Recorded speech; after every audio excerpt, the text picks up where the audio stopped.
Hello, my name is Matthew. I've been working with Jonathan and Logan, my partners in this group, to bring this presentation on cybersecurity, the importance of it, and how statistics play a role in it. So let's get started. First off, what is cybersecurity? Well, basically it's protection of data, and it works on three scales: the personal, the national, and the global. Personal is your own credit card information, your email, all sorts of personal facts and secrets that you might not want them. National, much the same, only on a larger scale. There's a lot more money involved and a lot of individual personnel files, that sort of thing. And global, in this day and age, we have countries actually attempting to hack each other's databases to gain data on national secrets and other such things. It's actually rather important in this day and age. So, what are some of the challenges? Well, first off, preventing. This is just engineering better tools to try and deal with attacks before they happen. Stuff like firewalls, virus detection software, that sort of thing. This is rather tricky, but it can be done. Now, when those measures fail, you have to try and detect the attack. So, assuming a virus gets through, it's a matter of detecting it. And then minimizing the damage once something has gone wrong. And finally, there's a response. It's once you know that you've been hacked, your countermeasures have failed. It's trying to figure out how that hack happened and how to prevent it in the future. And then we get back to the preventing stage. So it's just a whole cycle. So, day in the life of a cybersecurity expert. There's a lot of interesting challenges and aspects of cybersecurity. So, a lot of unique challenges. For starts, hackers are very secretive. It's difficult to get data on them. Not just by their very nature, they're basically criminals, so they're not just going to come forward and tell you how they did it. The second thing is social engineering. Humans are a lot easier to fool than computers are. Phishing and spear phishing attacks are specifically designed to target humans rather than machines. And zero-day exploit.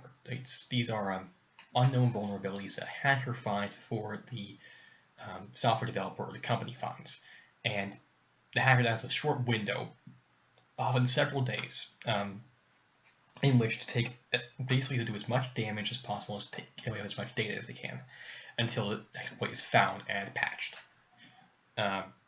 These windows for a zero-day exploit to take effect and to be used can last several days, and a lot of damage can be done in several days.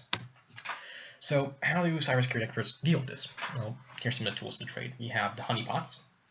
Honeypots are actually probably one of the best ways of gathering data that we have in cybersecurity. They basically depend on their decoys, their bait. You put fake data in a server somewhere and wait for a hacker to access it, and then try and figure out how they did it, and from that you can get data. All statistics on, when you've been hacked, how, where, what they're after, that sort of thing. However, that's not always enough. So you have the red team, blue team mechanic. This is a very simple dynamic that hackers use. The blue team is your cybersecurity experts who are focused on the defensive measures, trying to figure out how we can prevent attacks, how we can detect attacks, that sort of thing. They're what you would typically think of. The more interesting side for a lot of people is the red team. Their job is to get into a hacker's head and just say, if I was trying to hack this system, how would I do it? And then tell the blue team how they did it when they finally figure out a vulnerability, and the blue team patched it, and they just go back and forth. And also specifically what the red team does is referred to as penetration testing. It can be done on a physical level, like having someone trying to break into a vault, just so you know where you need to reinforce the vault, but mostly we're dealing with the digital here. And it's just breaking the systems to reveal flaws. One way that many corporations take advantage of this is through what's called a bug bounty program. Just putting out pretty much a bounty saying, if you can find a bug in our system, we will pay you if you tell us about it before it gets used and exploited. So, statistics, how do these play a role?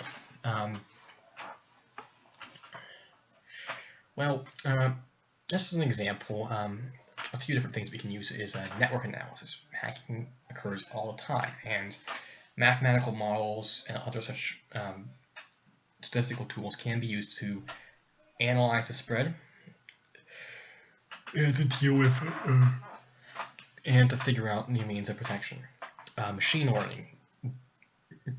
It's a very complex topic. We'll get into that later in the presentation, but that is very important. And cryptography. There's a lot of mathematics and statistics used in cryptography. So first, let's just figure out what exactly we would use statistics for. What we would use them for is determining the most likely forms of attack and assessing risks and vulnerabilities, prioritizing the defenses. As an example here, I have data on spear phishing. This is a survey that was taken by some people. It was generated by some people at CloudMark Incorporated. They're a communications security company. And it assesses, among other things, how much damage has been done from spear phishing so far. So if I'm an expert at a company, if I'm the guy they're going to try and keep their data secure, and I look at this, I'm going to say, oh, spear phishing is obviously a big threat. I need to try and prioritize my resources towards countering that, and so forth. That's just one way that can be used. So network analysis. This is a collection of real-time data. You collect the data, you model it, and then you figure out what's going on. Eventually you can get into some pretty complex network monitoring and very effective attack detection. So data, accurate models depend on quality data. Now it's obviously very difficult to get. As I mentioned, the only way you can really get direct data is through a honeypot.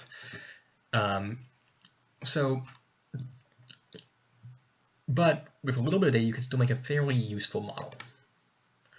So, for example, these are some of the models that are used. The Poisson process is not actually used that much. It's currently inadequate for what we're doing. Sequential hypothesis testing, on the other hand, is more commonly used, and Bayesian networks are used to model networks. So applications. Modeling the spread of Trojans, worms, and viruses through a network. That's very useful. It can tell you how to deal with this stuff and how to better quarantine viruses and worms in the network. Automated responses, traffic analysis, figuring out where a hack is coming from, in other words, and modeling risk and uncertainty in your defenses. Yeah, and this field does have some similarities to stuff like bioinformatics, spread of biological viruses. It's similar on the surface. So now we get to machine learning. So what's better than going in, getting data, and analyzing it, having the machine do it for you? Effectively, it's creating a software system that can monitor the trends in the data and adapt itself. So it collects large quantities of data from the network and iteratively improves itself. So effectively, just as an example, if I have an intelligent firewall, or a smart firewall as we would call it,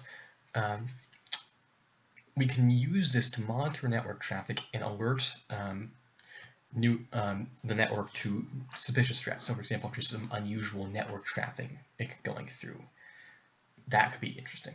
Now that could be useful, and it could adapt to that and say, suppose we're getting some odd access requests from a certain IP address, it could just figure out that that's wrong and block an IP address. Simple, right? So yes, this is what I was talking about earlier.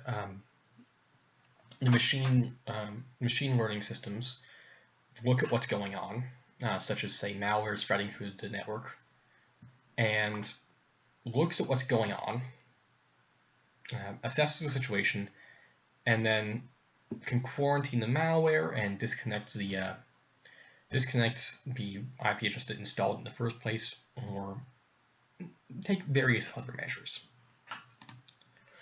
So, cryptography. This is a bit more interesting. This is another use of machine learning and statistics. A lot of encryption schemes rely on statistics. So as they get more complex, it's becoming less and less effective to do it this way, but we can still get some use out of it. So if you pause the video here, this is a histogram of a Caesar cipher and figuring out how it works. As an example, here's the cipher histogram, and using this and that ciphertext, so you pause the video right here, you can try to decode that. It's rather odd. Now, the grand challenges. Grand challenges are, they were laid out a while back by experts in the field to try to figure out what the big challenges facing engineers were lately. They still stand. I think they remain largely unchanged for at least a decade.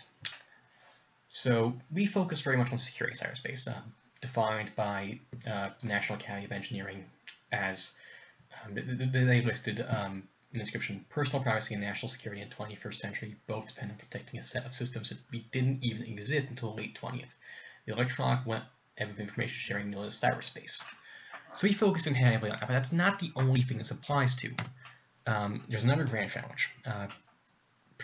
Preventing nuclear terror. This is defending our nuclear arsenals and power plants.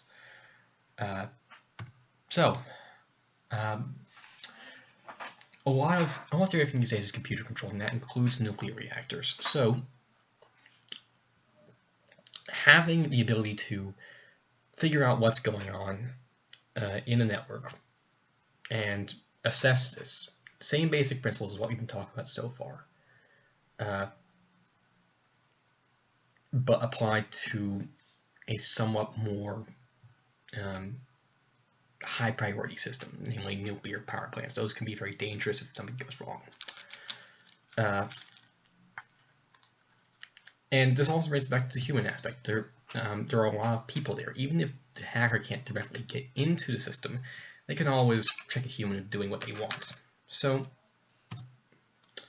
there's wireless networks, physical access, which is actually infiltrating the plant physically, and direct network access through the Ethernet. Obviously, the easiest way to deal with wireless network access is to just air gap your system, meaning not to connect it to the outside internet. But direct access and physical access are still very real threats.